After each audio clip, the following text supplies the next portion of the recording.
Hello everyone. तो आज हमारा 10th क्लास है फिक्स्ड इनकम का रिवीजन का फॉर सीएफए लेवल 1। और आज के क्लास में हम कुछ एडवांस कॉन्सेप्ट्स में डाइव इन करेंगे। ठीक है। तो अभी तक हमने जो 9 क्लास में पढ़ा था ना, हम एक बहुत अच्छा बेस बना रहे थे, हम समझ रहे थे ओवरऑल बॉन्ड्स का मार्केट। आज जो हम पढ़ेंगे ना, आप समझ लो बहुत इंपॉर्टेंट है। और अब हम एडवांस कॉन्सेप्ट्स में घुस रहे हैं। ठीक है। अब ये अपने को समझना पड़ेगा, तो अपने को हमारा लेवल बढ़ाना पड़ेगा। अब वो नीचे वाला लेवल में रह के नहीं होगा, थोड़ा सा लेवल अपने को ऊपर करना पड़ेगा। ठीक है। आज का टॉपिक का नाम है interest rate risk and return. ठीक है। अब अपने पढ़ेंगे, छोटा सा ही चैप्टर है एक पढ़ने का। ठीक है। लेकिन इससे क्वेश्चंस आते हैं। ठीक है। तो समझेंगे अपने आराम से स्टोरी के फॉर्म, कोई दिक्कत नहीं है। चैप्टर का नाम क्या है? Interest rate risk and return. देखो, रिस्क एंड रिटर्न, करेक्ट। अपने को फाइनेंस में तो ये कॉन्सेप्ट पता ही है, हायर रिस्क हायर रिटर्न। लेकिन यार, ये रिस्क और रिटर्न जो टर्म है, मेरे को एक बात बताओ, अभी तक हम लोग जो भी पढ़ रहे थे 9 क्लास में, क्या हम लोग बोल सकते हैं we were studying everything around return? ये वाला जो रिटर्न का पोर्शन है, हमने थोड़ा बहुत डिसेंट वे में कवर कर लिया। ठीक है। पिछला 9 क्लास में हम रिटर्न ही तो कर रहे थे, चाहे स्पॉट रेट हो, चाहे फॉरवर्ड रेट हो, चाहे पार यील्ड हो, चाहे स्पॉट यील्ड हो, फॉरवर्ड हो, जो भी हम इधर उधर की बातें कर रहे थे, हम रिटर्न की बातें कर रहे थे। ये वाले चैप्टर में ना पहली बार ऐसा होगा जहां पे हम रिस्क का जिक्र कर रहे हैं, रिस्क का बात कर रहे हैं। ठीक है। अब सिंस रिस्क का बात करें तो पहले समझना पड़ेगा रिस्क क्या होता है। ठीक है। देखो, रिस्क कुछ नहीं होता, रिस्क सिंपल है। रिस्क क्या होता है कि भैया, कोई इवेंट में अनफेवरेबल रिजल्ट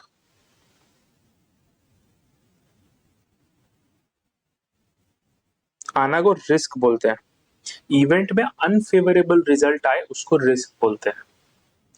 इवेंट में अनफेवरेबल रिजल्ट आना रिस्क बोलते हैं। देखो, कोई भी सपोज आज आप बैटिंग कर रहे हो। ठीक है। सपोज आप बैटिंग कर रहे हो। ठीक है। तो या तो फिर जीतोगे या हारोगे। जीतोगे हारोगे वो होता है अनसर्टेनिटी, मतलब आप जीत भी सकते हो, हार भी सकते हो। लेकिन रिस्क क्या हुआ जब आप हार रहे हो? जो आप हार रहे हो, डाउन साइड। तो risk is always concern with the down side. Risk वो चीज होती है जो हमेशा डाउन साइड को कवर करती है, मतलब जो हमेशा डाउन साइड से रिलेटेड होती है। समझ रहे हो? अनफेवरेबल रिजल्ट्स एक इवेंट में आना इज अ रिस्क। तो रिस्क क्या हुआ? रिस्क है तो अनसर्टेनिटी, लेकिन खाली डाउन साइड के लिए, क्योंकि अनसर्टेनिटी बोथ साइड ऑपरेट करता है। ठीक है। तो ये एक चीज समझना है अपने को कि risk is not equal to uncertainty. क्यों? क्योंकि अनसर्टेनिटी बोथ अप और डाउन में ऑपरेट करता है, रिस्क खाली डाउन में ऑपरेट करता है। नुकसान होने का चांस मतलब रिस्क, नुकसान होने का चांस मतलब रिस्क, मुनाफा होने का चांस रिस्क नहीं आता। मुनाफा होने का चांस या रिस्क, नुकसान होने का चांस को हम बोलते हैं अनसर्टेनिटी, लेकिन नुकसान होने का चांस को हम बोलते हैं रिस्क। समझ रहे हैं हम? समझ रहे हैं? मतलब जहां पे अपने को अनफेवरेबल रिजल्ट आने का चांस है वो रिस्क है अपने लिए। ठीक है। चलो, अब इसमें एक स्टोरी पर देखते हैं। ठीक है। क्या स्टोरी देखते हैं?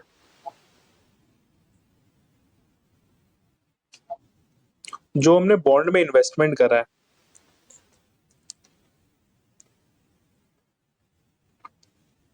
जो हमने बॉन्ड में इन्वेस्टमेंट करा है, अब मेरे को बताओ, ये बॉन्ड की इन्वेस्टमेंट के, ये बॉन्ड में हमने जो इन्वेस्टमेंट करा है, अब ये इन्वेस्टमेंट के अंडरस्टैंडिंग के लिए हम लोग रिस्क क्यों समझ रहे थे? वो बॉन्ड के इन्वेस्टमेंट में बहुत सारे रिस्क है। क्या रिस्क है?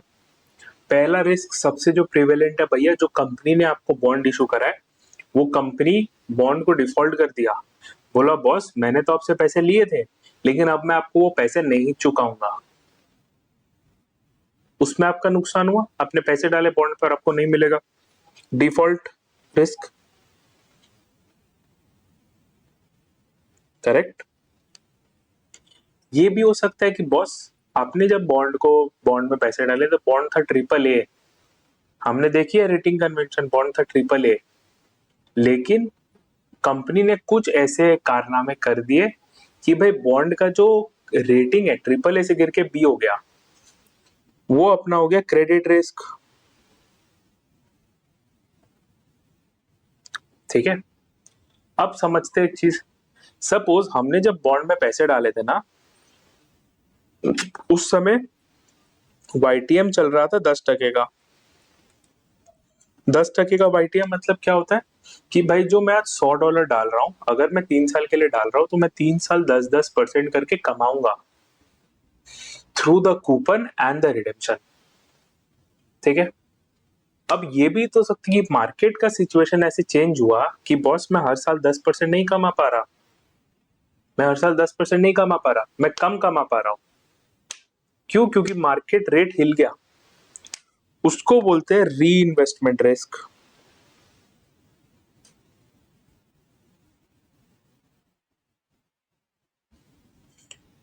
ठीक है। अब मेरी एक अज्यूम करो, सपोज मैंने 3 साल का बॉन्ड लिया था $100 पे, वही 8% कूपन वाला एग्जाम्पल, और $100 का रिडेम्पशन था। तो हमने देखा था उसका मोटा मोटा क्या प्राइस बन रहा था, at the end of first year 95 था, at the end of second year 96 था, at the end of sorry at .095 था, एट .196 था, एंड एट .298 था। अपने ये देखे थे मोटा मोटा। सपोज ऐसा कुछ हो जाता है मार्केट में, और ये कैसे डिसाइड हो रहा था, ये डिसाइड हो रहा था through present value of cash flows. और प्रेजेंट वैल्यू अपन कैसे कर रहे थे, वाईटीएम को लेके प्रेजेंट वैल्यू कर रहे थे। अब यहाँ पे वाईटीएम क्या, वाईटीएम 10% था। अब सपोज मार्केट में कुछ ऐसा हितल पुतल हो जाता है कि भाई ये प्राइस 95, 96, 98 होने की जगह अगर मैं सपोज .1 पे बेचने जाऊं ना बॉन्ड को, बॉन्ड का प्राइस है 94, मार्केट में वाईटीएम ऐसे ऊपर नीचे हो जाता है अगर सपोज, तो हिसाब से मुझे मिलने चाहिए थे 96, अगर मैं फर्स्ट ईयर एंड में बेचने जाऊं मुझे मिले 94, वो भी तो नुकसान है ना। वो नुकसान को बोलते हैं प्राइस रिस्क। तो मोटा मोटा जब हम बॉन्ड में इन्वेस्ट कर रहे हैं ना, हमें बहुत सारा वैरायटी का रिस्क देखने को मिलता है। जब हम बॉन्ड में इन्वेस्ट कर रहे हैं ना, मोटा मोटा हमें बहुत सारा रिस्क देखने को मिलता है। ऐसा नहीं कि बॉन्ड रिस्क फ्री इन्वेस्टमेंट है, बॉन्ड में बहुत रिस्क है, ठीक है। तो यही रिस्क को हम समझेंगे।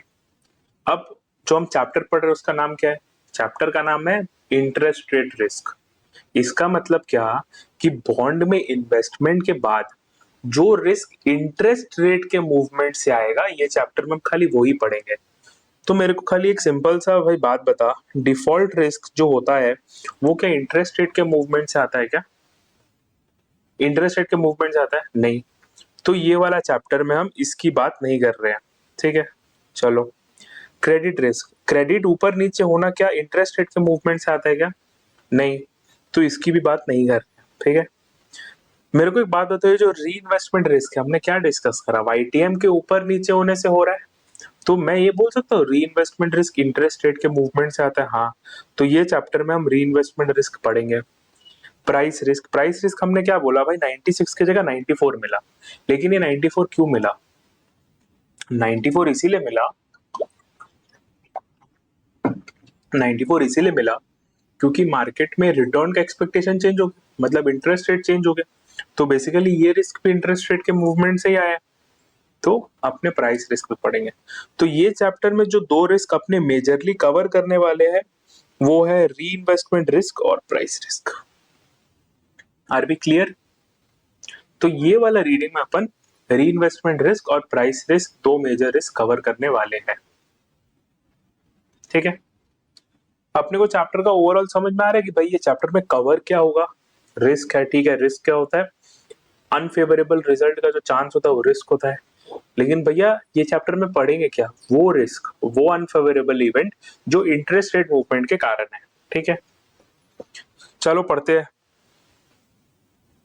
ये चैप्टर को स्टार्ट करने से ना इन्होंने क्या बोला है कि भाई पहले अपने को देखना पड़ेगा कि भाई अपना सोर्सेज ऑफ रिटर्न क्या है। सोर्सेज ऑफ रिटर्न क्या होता है, मतलब जब एक बॉन्ड में इन्वेस्ट करते हो, जब एक बॉन्ड में इन्वेस्ट करते हो तो भैया पैसे कैसे मिलते हैं। अपने देखे थे दो चीज था, एक था कूपन, एक था कैपिटल अप्रिसिएशन। कैपिटल अप्रिसिएशन क्या होता है, दाम बढ़ना। इसमें एक थर्ड एस्पेक्ट भी है, क्यों, क्योंकि जब हमने पढ़ा था हमने इसको बहुत जेनेरिक वे में लिया था खाली समझने के लिए।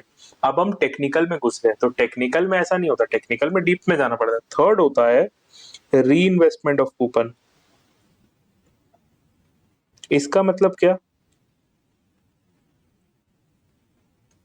इसका मतलब ये कि सपोज अगर हमने $100 का एक बॉन्ड खरीदा है, वो मुझे हर साल $8 $8 $8 देगा और फाइनल ईयर पे रिडीम कर देगा, ठीक है।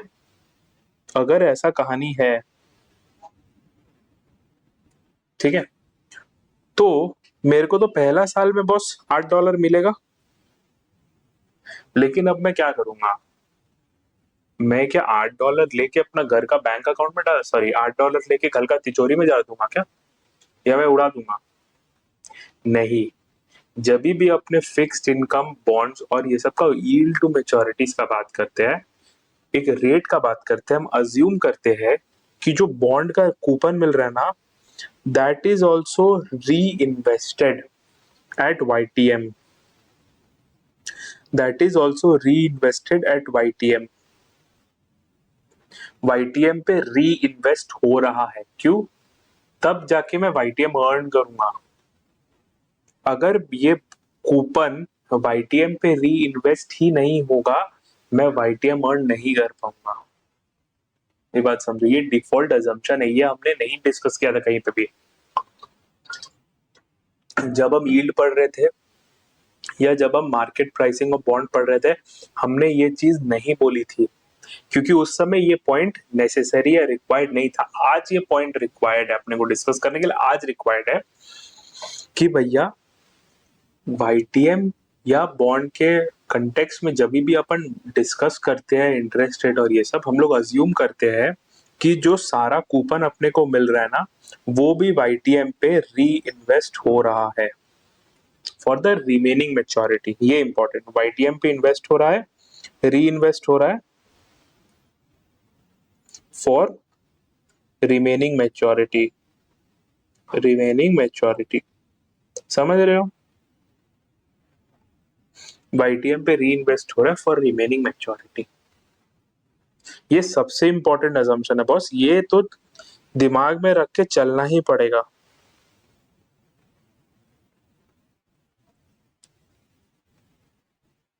इसको दिमाग में डाल लो कि जो कूपन मिल रहा है बॉन्ड से, वो भी YTM पे remaining maturity, remaining reinvestment for remaining maturity, इसको क्या बोलते हैं, टेनोर, रिमेनिंग टेनोर। तो टेनोर पे इन्वेस्ट हो रहा है, री इन्वेस्ट हो रहा है, ठीक है। चलो देखते हैं अब क्या बोलता है चैप्टर अपने को। 3 major sources, coupon and principal, re investment income और कैपिटल अप्रिसिएशन। देखो ये बेसिकली जो प्रिंसिपल पेमेंट है that is only a part of capital appreciation, लेकिन ठीक है अलग से बोला, अलग से मान लेंगे। देखो ऐसा कुछ बड़ा बात तो नहीं है। It is assumed that re investment return is equals to YTM। ये देखो ये बहुत इंपॉर्टेंट पार्ट है भैया, अपने को समझ के रखना पड़ेगा। इसका मतलब क्या है, कूपन इन्वेस्टेड एट YTM, और ये अजम्पशन है। देखो यहाँ पे अजम्पशन लिखा है, अब ये मत लेके बैठ जाना कि सर कैसे हो रहा है, अजम्पशन है। अजम्पशन अपने को कोई भी डिसिप्लिन, कोई भी सब्जेक्ट को आगे बढ़ाने के लिए कुछ अजम्पशंस लेके चलने पड़ते हैं। ये अजम्पशन है, ये मत लेके चलना कि भाई रियल लाइफ में क्या होता है क्या नहीं। रियल लाइफ में बहुत कुछ होता है, अपने को अजम्पशन करना है। क्यों, क्योंकि अजम्पशन के ऊपर ही पूरा थ्योरी बिल्ड हो रहा है, ठीक है। 5 रिजल्ट्स ऑफ गेन एरियाज। अब ये 5 रिजल्ट ऑफ गेन एरिया क्या है, ये है डिस्कशन कैपिटल अप्रिसिएशन के लिए। कैपिटल अप्रिसिएशन, और फिर इसमें हम री इन्वेस्टमेंट इनकम की बातें करेंगे। समझ रहे? कैपिटल अप्रिसिएशन और इसमें फिर हम री इन्वेस्टमेंट इनकम की बात करेंगे। ठीक है, चलो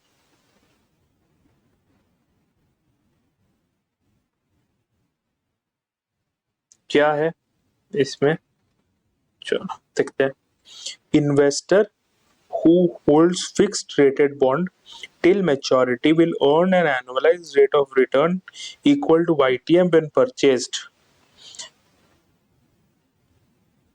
when purchase of bond was done and if YTM does not changes। इसका मतलब क्या है? देखो इसका मतलब क्या है, समझते हैं।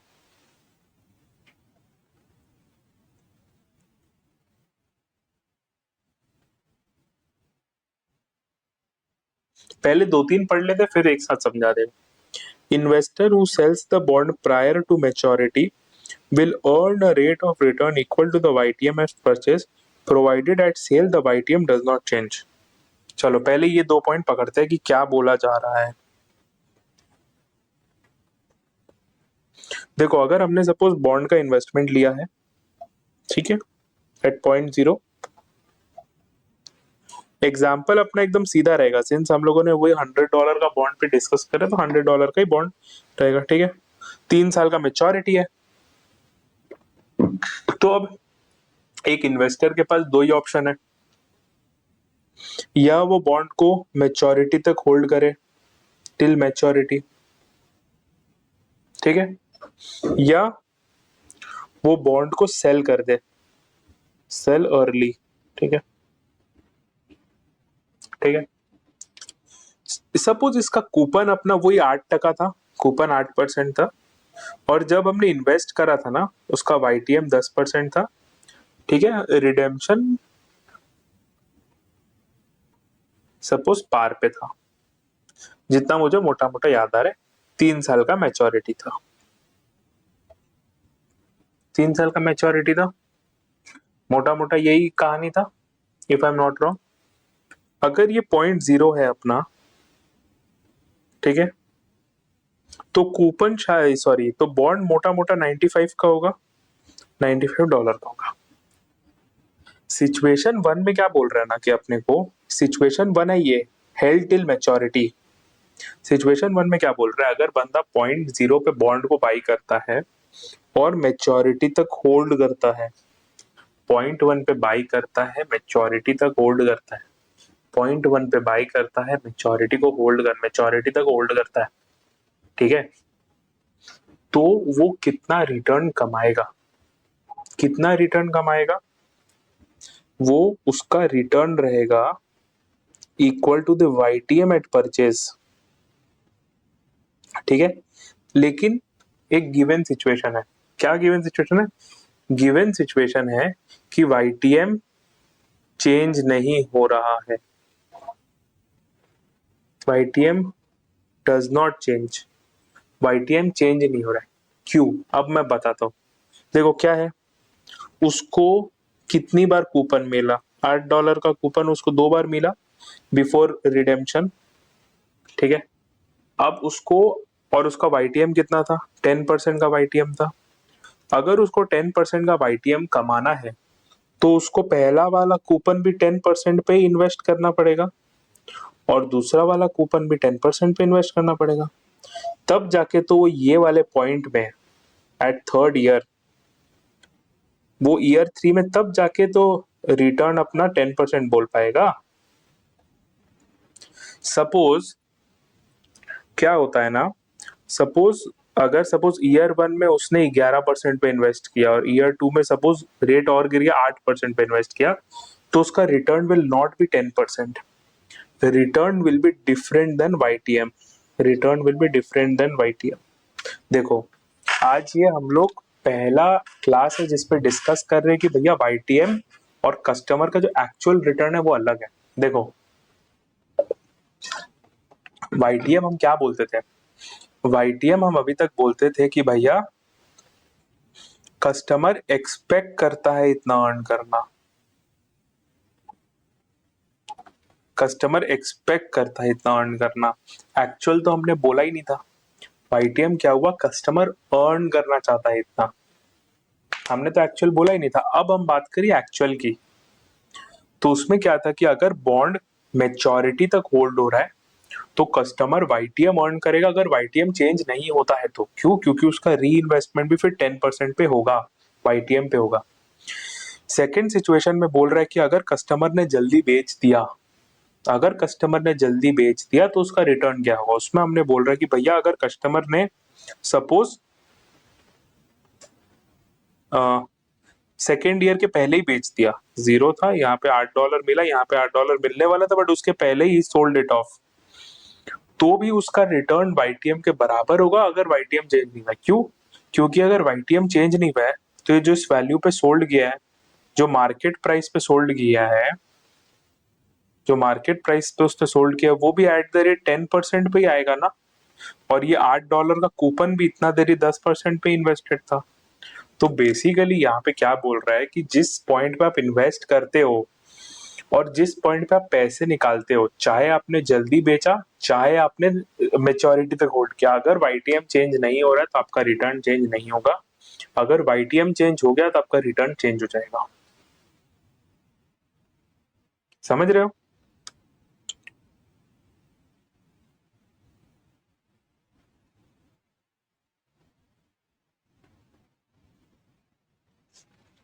देखो,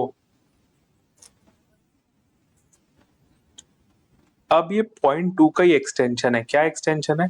if market YTM for the bond that is assumed reinvestment rate increases decreases increases or decreases after the bond is purchased but before the first coupon date। इसका मतलब क्या हुआ? ये बोल रहे हैं कि भैया जब आपने बॉन्ड खरीदा तब से लेके जब तक आपको पहला कूपन मिल रहा है, अगर उसके पहले अपना वाईटीएम या तो फिर इंक्रीज डिक्रीज होता है, या इंक्रीज होता है या डिक्रीज होता है। क्यों बोला? देखते हैं। अगर इंक्रीज या डिक्रीज होता है, अब buy and hold investor return will be higher और lower than the YTM of the bond when purchased. ठीक है। Realised return will be lower when held for shorter period, lower when held for larger period. अभी देखते हैं क्या बोल रहा है। थोड़ा कंफ्यूजिंग लग सकता है, कंफ्यूजिंग है नहीं, है बहुत सिंपल। ये कुछ नहीं, वो एक्सटेंशन ही है। क्या एक्सटेंशन है? देख भाई, हमारे पास ये था 0, 1, 2, 3, करेक्ट। ये बॉन्ड था अपने पास $8, $8 और यहाँ पे 100। ये चीज चेंज नहीं होगी। यहाँ पे हमने $10, 10% का वाईटीएम इन्वेस्ट किया। ये क्या बोल रहा है कि भाई अगर ड्यूरिंग दिस पीरियड अपना वाईटीएम चेंज हो जाता है, ये क्या डेल्टा, ये ट्रायंगल, क्या ट्रायंगल को डेल्टा बोलते हैं, this is change, YTM change हो जाता है। ठीक है। तो जो इन्वेस्टर इसको बाई एंड होल्ड कर रहा है, मतलब टिल मेच्योरिटी, इसका मतलब क्या हुआ? ये अपना वो पॉइंट 1 हो गया, ये वाला इन्वेस्टर हो गया, ये वाला इन्वेस्टर हो गया, जो अपने यहाँ पे देख रहे हैं, ये वाला इन्वेस्टर हो गया। उसका क्या होगा? उसका रिटर्न बड़ा हो जाएगा वाईटीएम एट इंसेप्शन। कब? जब वाईटीएम इंक्रीज हुआ। क्यों? क्योंकि आपका जो री इन्वेस्टमेंट रेट है वो हाई है, री इन्वेस्टमेंट रेट हाई है और 108 तो आपको मिलने वाला है, या रिटर्न आपका कम हो जाएगा वाईटीएम से एट इंसेप्शन अगर आपका वाईटीएम गिर जाता है तो। क्यों? क्यों गिर जाता, मतलब क्यों कम हो जाएगा? क्योंकि आपका जो री इन्वेस्टमेंट है वो कम रेट पे होगा। ये था ये वाला पैरा, ये वाला पैरा था। ठीक है। दूसरा देखते हैं, realise return will be lower when held for shorter period, lower when held for longer period, increase. यहाँ पे ना अपने को बहुत अच्छा चीज समझना पड़ेगा। ये जो पैरा है, ये वाला, इस पे अपने को री इन्वेस्टमेंट रिस्क और प्राइस रिस्क पे एक्सपोजर होगा। कैसे? देखते हैं।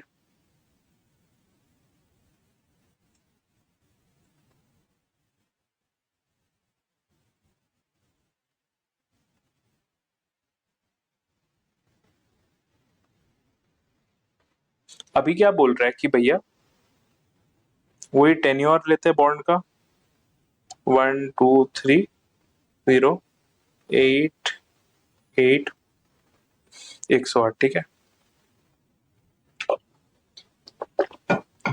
सपोज यहाँ पे YTM था 10, अब ये बढ़ के हो गया 11,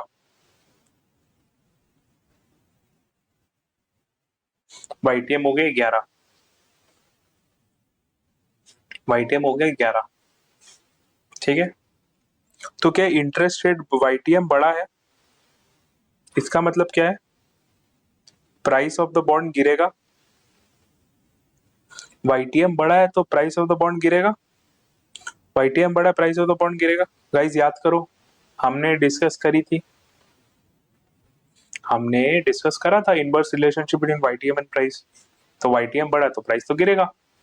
अब प्राइस गिरा, अब खाली अज्यूम करो, अब दिमाग लगाओ कि अगर मैं बॉन्ड को शॉर्टर पीरियड के लिए होल्ड करता हूं, अगर मैं बॉन्ड को कम पीरियड के लिए, सपोज मैं बॉन्ड को सेकेंड ईयर में बेचना चाहता हूं, ठीक है।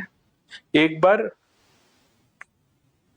मैं बॉन्ड को सेकेंड ईयर में बेचना चाहता हूं, हमने क्या देखा था, बॉन्ड का भाव सेकेंड ईयर में क्या होना चाहिए था, 98 एट 10%, करेक्ट। लेकिन क्या होगा, बॉन्ड का भाव 98 से कम होगा कि ज्यादा होगा, कम होगा। क्यों, क्योंकि YTM बड़ा है। तो मे बी ये 96 हो या 97 हो, वो चीज में मैं नहीं घुस रहा, मैं भी कॉन्सेप्ट पूछ रहा हूँ। तो जो चीज मेरे को 98 में बेचनी चाहिए थी, आज मैं 96 या 97 में बेचूंगा, तो वहां पे मेरे को कैपिटल लॉस होगा, करेक्ट। कैपिटल लॉस क्या करेगा, मेरा रिटर्न को गिराएगा। तो मेरा क्या होगा, लॉजिकली मेरा रिटर्न, मेरा YTM एट इंसेप्शन से कम हो जाएगा,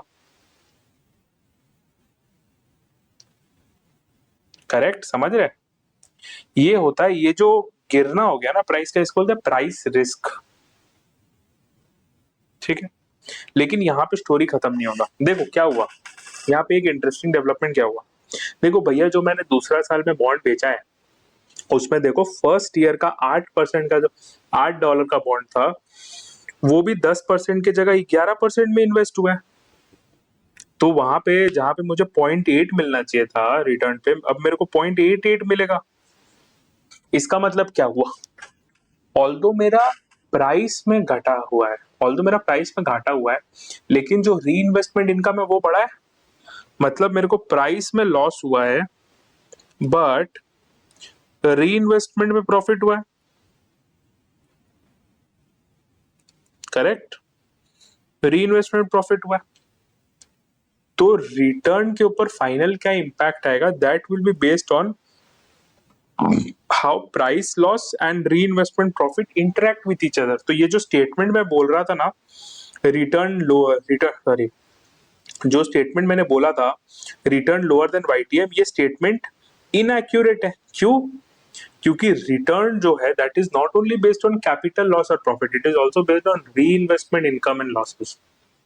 तो जिस तरह प्राइस लॉस और जिस तरह री इन्वेस्टमेंट प्रॉफिट एक दूसरे के साथ इंटरेक्ट करेगा, उस तरह डिसाइड होगा कि भैया रिटर्न हायर है कि लो। अब कैसे रिएक्ट करेगा, उसका एक सिंपल फॉर्मूला मैंने दे दिया है, अपने को ज्यादा माथा लगाना नहीं है। अगर शॉर्ट इन्वेस्टमेंट होराइजन है, मतलब अगर छोटा टाइम के लिए बॉन्ड होल्ड किया है ना, तो प्राइस रिस्क हमेशा इन्वेस्टमेंट रिस्क से हायर रहता है। प्राइस रिस्क हमेशा इन्वेस्टमेंट रिस्क से हायर रहता है, री इन्वेस्टमेंट। इसका मतलब क्या है कि जब YTM बढ़ेगा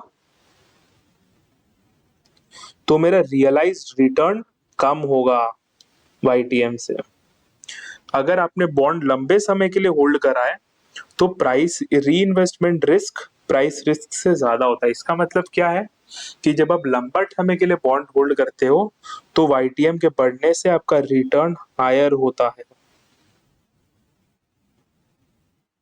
समझ रहे हो, देखो यहाँ पे भी वही लिखा है, देखो जब इंक्रीज हुआ YTM, जब इंक्रीज हुआ YTM तो lower realise return will be lower when for a short period realise return will be higher, lower for the short period तो हायर फॉर द ये होगा ना, समझ रहे। तो बेसिकली अपने को देखना पड़ेगा कि भैया री इन्वेस्टमेंट रिस्क और प्राइस रिस्क में कौन एक दूसरे को ओवर पावर कर रहा है। जब प्राइस रिस्क ओवर पावर करेगा तो छोटा समय के लिए बॉन्ड को होल्ड करने पे नुकसान है। जब री इन्वेस्टमेंट रिस्क ओवर पावर करेगा तो अपने को बड़ा टाइम के लिए होल्ड करने से फायदा है। करेक्ट, चलो ये समझ में आ गया। रेलिवेंट डेफिनेशन देख लेते हैं। प्राइस रिस्क क्या है? It refers to the uncertainty about market YTM और प्राइस। करेक्ट, 96 का 94 हो गया, वही अनसर्टेनिटी। री इन्वेस्टमेंट रिस्क क्या है? It is an uncertainty about the total of the coupon payment and reinvestment income on those coupon due to uncertainty about future rate। इसका मतलब क्या हुआ? 0.8 की जगह 0.88 मिला तो ये अनसर्टेनिटी तो है। अभी अगर नुकसान हो जाता तो 0.8 की जगह 0.72 मिलता तो इसीलिए उसको री इन्वेस्टमेंट रिस्क बोलते हैं। समझ में आ गया? चलो आज के लिए इतना ही रखते हैं। नेक्स्ट में एक छोटा टॉपिक मैक्यूलेट ड्यूरेशन करेंगे। चलो, थैंक्स गाइस।